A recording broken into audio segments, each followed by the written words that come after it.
नमस्ते बच्चों। आज हम पढ़ेंगे कक्षा 6 की दिव्यांजलि संस्कृत पाठमाला का पाठ 3 धातु परिचय।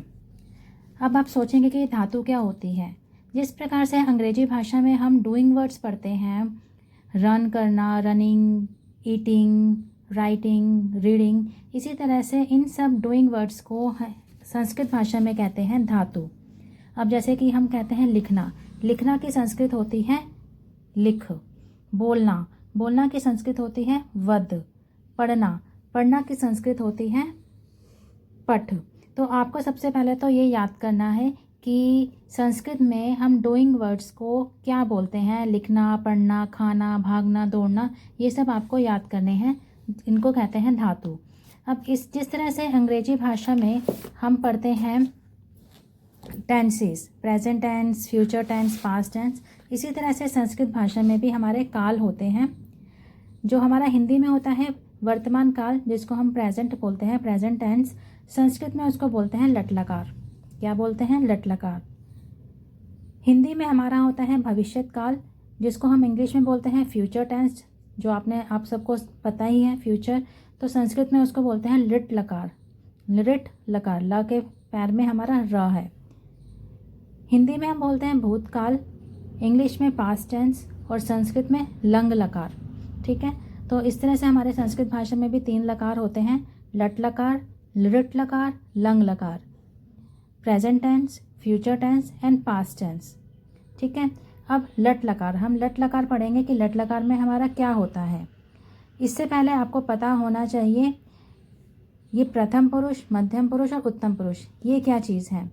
तो जैसे कि हमने इंग्लिश में पढ़ रखा है first person, second person and third person, यानी कि अगर मैं किसी से अपनी कोई बात कह रही हूँ किसी थर्ड पर्सन के बारे में, जैसे कि फॉर एग्जांपल मैंने बोला कि रमा कल सीमा स्कूल नहीं आई थी, तो इसमें फर्स्ट पर्सन कौन हो गया? मैं हो गई, क्योंकि मैं बोल रही हूँ।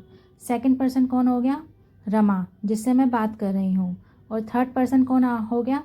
मैंने क्या बोला कि रमा कल लता स्कूल नहीं आई थी, तो इसमें लता जो है हमारा थर्ड पर्सन हो गया।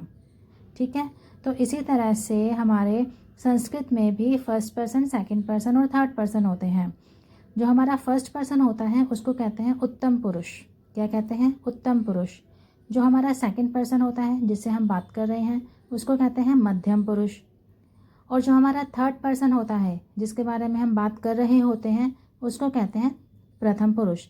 ठीक है, 2 चीज़ आपको पता चल गई कि संस्कृत भाषा में हमारे टेंसेस होते हैं लट लकार, लिट लकार, लंग लकार, और संस्कृत भाषा में हमारा फर्स्ट पर्सन, सेकंड पर्सन और थर्ड पर्सन होता है उत्तम पुरुष, मध्यम पुरुष और प्रथम पुरुष। अब हम बात करते हैं हमारे प्रेजेंट टेंस की, यानी कि लट लकार की। अब लट लकार के अंदर भी हमारे 3 वचन होते हैं, एक वचन, द्विवचन और बहुवचन। अब आप कहेंगे कि ये इसका क्या मतलब है। जैसे कि हम अगर उत्तम पुरुष की बात करें, अगर मैं एक जना हूँ, जब मैं बातें कर रही हूँ मैं एक जना हूँ, तो उसके लिए हम कौन सी धातु प्रयोग करते हैं? आमे। आपको मैं एक एग्जाम्पल से समझाती हूँ। पठ धातु, पठ का मतलब होता है पढ़ना। पढ़ना का हम लट लकार हम पढ़ते हैं। जैसे कि मैंने बोला, मैं अपनी बात करती हूँ, मैं पढ़ता हूँ या मैं पढ़ती हूँ। ठीक है, तो पढ़ता हूँ एक जना पढ़ रहा है और मैं फर्स्ट पर्सन पढ़ रहा है, तो उसके लिए हम जो डूइंग वर्ड होता है, जो धातु होती है, उसको हम यूज़ करेंगे पठामी। मैं पढ़ता हूँ, अंत में मैं लगाऊंगी पठामी। ठीक है, ये पठामी कैसे बना है? ये पठ धातु जमा आमी से बना है। अब ये आमी देखो, आमी हमारा यहाँ पर आ रखा है ना। ठीक है, तो हम स्टार्टिंग से हम पढ़ते हैं। हम सबसे पहले प्रथम पुरुष की बात करेंगे। प्रथम पुरुष मतलब कि हमारा थर्ड पर्सन। क्या होता है प्रथम पुरुष? मतलब कि हमारा थर्ड पर्सन।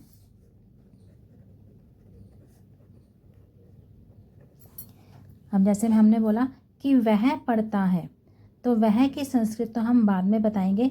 पढ़ता है कि हो जाएगी पठती। वे 2 पढ़ते हैं, पठतः। वे सब पढ़ते हैं, पठन्ति। ठीक है, जैसे मैं किसी से बात कर रही हूँ, मैंने बोला वह पढ़ता है, तो वह पढ़ता है में पढ़ता है कि संस्कृत होता है पठती। वे 2 पढ़ते हैं कि संस्कृत हो जाएगा पठतः। वे सब पढ़ते हैं की संस्कृत हो जाएगी पठंती। इसमें क्या होता है, पठ जमा ती, हर एक जो हमारा धातु रूप होता है उसमें लग जाएगा ती तह अंति।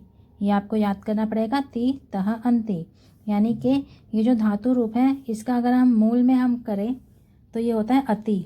देखो ती है ना, ती से अति, तह से अतः, अंति से अंति। ठीक है, इसका हमने वर्ण विच्छेद करा तो ये बन गया पठ जमा अति, पठ जमा अतः, पठ जमा अंति। आपको क्या याद करना है, अति अतः अंति, अति अतः अंति। कोई सी भी धातु रूप है उसको आपने आगे लगा देना है। जैसे कि मान लो ये तो पठ धातु थी, अगर मान लो लिख धातु है तो अब लिख में क्या करेंगे, लिख धातु में हम क्या ऐड कर देंगे, अति ऐड कर देंगे, तो बन जाएगा हमारा लिखती। इसी प्रकार से लिख धातु में हम अतः ऐड कर देंगे तो हमारा बन जाएगा लिखता। ठीक है, लिखती, लिखता, लिखंती। एक लिखता, वह लिखता है, वे दो लिखते हैं और वे सब लिखते हैं। अब हम बात करते हैं हमारा मध्यम पुरुष की। मध्यम पुरुष मतलब कि सेकंड पर्सन। सेकंड पर्सन कौन होता है, तुम पढ़ते हो। तो तुम पढ़ते हो के लिए हम लिखेंगे पठसी। तुम दो पढ़ते हो, तुम दो पढ़ते हो के लिए हम लिखेंगे पठतः। तुम सब पढ़ते हो, तुम सब पढ़ते हो के लिए लिखेंगे पठत। देखो इसमें दोनों सेम है, पठत पठत दोनों सेम है। इसके अंदर विसर्ग लग रही हैं तो इसको हम बोलेंगे पठतः, इसको हम बोलेंगे पठत। ठीक है, अब यहाँ पर हम देखें सी। देखो पठसी में सी जो लगा है वो हमारा यहीं से आया है। इसी तरह से पठथ में थ जो लिखा है हमारा वो यहाँ से आया है, अथः से। इसी तरह से पठत में जो थ लगा है वो हमारा यहाँ से आया, अथ से। अब हम बात करते हैं हमारी उत्तम पुरुष की, यानी कि हमारे फर्स्ट पर्सन की।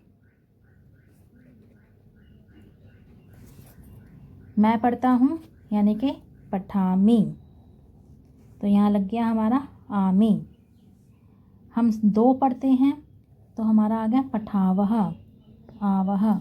हम सब पढ़ते हैं तो आ गया हमारा पठामह, आमह। तो यानी कि आपको बेसिक्स क्या याद करना है, ये याद करना है अति अतः अंति, असि अथः अथ, आमी आवह आमह। यानी कि ये है एक जने के लिए हमारा थर्ड पर्सन, दो जने के लिए हमारा थर्ड पर्सन और बहुत सारे जनों के लिए हमारा थर्ड पर्सन। ये एक जने के लिए हमारा सेकंड पर्सन, दो जनों के लिए हमारा सेकंड पर्सन, बहुत सारे जनों के लिए हमारा सेकंड पर्सन। एक जने के लिए हमारा फर्स्ट पर्सन, दो जनों के लिए हमारा सेकंड पर्सन, हमारा फर्स्ट पर्सन सॉरी, और बहुत सारे जनों के लिए भी हमारा फर्स्ट पर्सन। कोई भी धातु है आपको अ जो ये वर्ण है इसको हटा करके वो धातु यहाँ पर लगा देनी है। इसका मतलब होता है पढ़ती, पढ़ता, पठंती, वह पढ़ता है, वे दो पढ़ते हैं, वे सब पढ़ते हैं। पठसी, पठतः, पठत। तुम पढ़ते हो, तुम दो पढ़ते हो, तुम सब पढ़ते हो। पठामी, पठावह, पठामह। मैं पढ़ता हूँ, हम दो पढ़ते हैं, हम सब पढ़ते हैं। ठीक है बच्चों, इस तरह से आपको धातु परिचय समझ में आ गया कि धातु का मतलब क्या होता है। धातु मतलब हमारे डूइंग वर्ड्स यानी कि हमारे क्रिया शब्द। अब यहाँ पर कुछ दे रखा है धातुओं के प्रकार। धातुएं कितने प्रकार की होती हैं, एक है हमारा अपरिवर्तनीय धातु और दूसरा है हमारा परिवर्तनीय धातु। अब इसका क्या मतलब है, अपरिवर्तनीय धातु, जो धातु अपने मूल रूप में प्रयोग की जाती हैं वे अपरिवर्तनीय धातु कहलाती हैं। जैसे कि हमारा है लिख। अगर हम लिख के धातु रूप लिखेंगे तो हम लिख शब्द से ही शुरू करेंगे, जैसे कि लिखती, लिखतः, लिखंती, लिखसी, लिखतः, लिखत, लिखामी, लिखावह, लिखामह। अब इसी तरह से वद है। वद के अगर हम धातु रूप शुरू करेंगे तो वो वद शब्द से ही करेंगे, जैसे वदती, वदतः, वदंती। ठीक है, तो इन्हें कहते हैं अपरिवर्तनीय धातु। इनमें हम कोई परिवर्तन नहीं कर रहे हैं धातु रूप लिखते समय। लेकिन परिवर्तनीय धातु क्या होती हैं कि हम इनके रूप को हम बदल देते हैं। जैसे जाना की संस्कृत होती है गम। अगर हम गम के रूप लिखेंगे, धातु रूप लिखेंगे, लट लकार लिखेंगे, तो हम लिखेंगे गमती, गमतः, गमंती। नहीं, हम गम की जगह उसको परिवर्तन कर देते हैं और बन जाता है गच्छ। तो हम लिखेंगे गच्छति, गच्छतः, गच्छन्ति, गच्छसि, गच्छतः, गच्छत, गच्छामि, गच्छावः, गच्छामः। इसी प्रकार से गाना की संस्कृत होती है गा। तो इसके हम धातु रूप लिखने के लिए इसको हम लिख देते हैं गाय। इसको परिवर्तन कर देते हैं गाय में। गायति, गायतः, गायन्ति, गायसि, गायथः, गायत, गायामि, गायावः, गायामः। स्था, बैठना को संस्कृत में बोलते हैं स्था, और इसका रूप परिवर्तन हो जाता है धातु लिखने के लिए तिष्ठ। तिष्ठति, तिष्ठतः, तिष्ठन्ति, तिष्ठसि, तिष्ठतः, तिष्ठथः, तिष्ठत, तिष्ठामि, तिष्ठावः, तिष्ठामः। ठीक है, इस प्रकार से हमारी हो गई कौन सी धातुएं? अपरिवर्तनीय धातु और परिवर्तनीय धातु। अब इन सभी जो धातु रूप हैं, लिख के, वध के, क्रीड़ के, ये सब धातु रूप आप लिख करके इनकी प्रैक्टिस करेंगे। ठीक है, सारे धातुओं के आगे आगे हमें अर्थ भी लिख रखे हैं। आपको अर्थ भी याद होने चाहिए और इनके धातु रूप भी याद होने चाहिए। एक बार मैं ये पढ़ के बता देती हूँ। सूंघना की संस्कृत होती है घ्रा। तो इसके होंगे जिघ्र, जिघ्रति, जिघ्रतः, जिघ्रन्ति। ये सिर्फ हमारा प्रथम पुरुष दे रखा है। देखना की संस्कृत होती है दृश्य। इसके हो जाएंगे पश्य, पश्यति, पश्यतः, पश्यन्ति। पीना की संस्कृत होती है पा। इसका धातु रूप होगा पिब, पिबति, पिबतः, पिबन्ति। देना की संस्कृत होती है दा। इसके धातु रूप में होंगे यच्छ, यच्छति, यच्छतः, यच्छन्ति। तैरना की संस्कृत होती है त्रि। इसका धातु रूप में हो जाएगा तर, तरति, तरतः, तरन्ति। ठीक है, इस तरह से कुछ दूसरी परिवर्तनीय धातु हैं। ले जाना नी का हो जाएगा नया, नयति, नयतः, नयन्ति। चुराना का होता है ह्री। इसका हो जाएगा हर, हरति, हरतः, हरन्ति। होना का होता है भू। इसका हो जाएगा भवति, भवतः, भवन्ति। करना का होता है क्री। इसका धातु रूप परिवर्तन हो जाएगा करति, करतः, करन्ति। पूछना का होता है पृच्छ। इसका हो जाएगा पृच्छ, पृच्छति, पृच्छतः, पृच्छन्ति। खींचना कृश। इसका हो जाएगा कर्ष, कर्षति, कर्षतः, कर्षन्ति। इस प्रकार से हमारे ये सब धातु रूप हैं और ये हमारे शब्दकोश हैं। इसमें आपको ये सारा याद करना है कि वद का मतलब होता है बोलना, नृत्य का मतलब होता है नाचना। अभ्यास एक्सरसाइज हम नेक्स्ट वीडियो में करेंगे। तब तक के लिए धन्यवाद।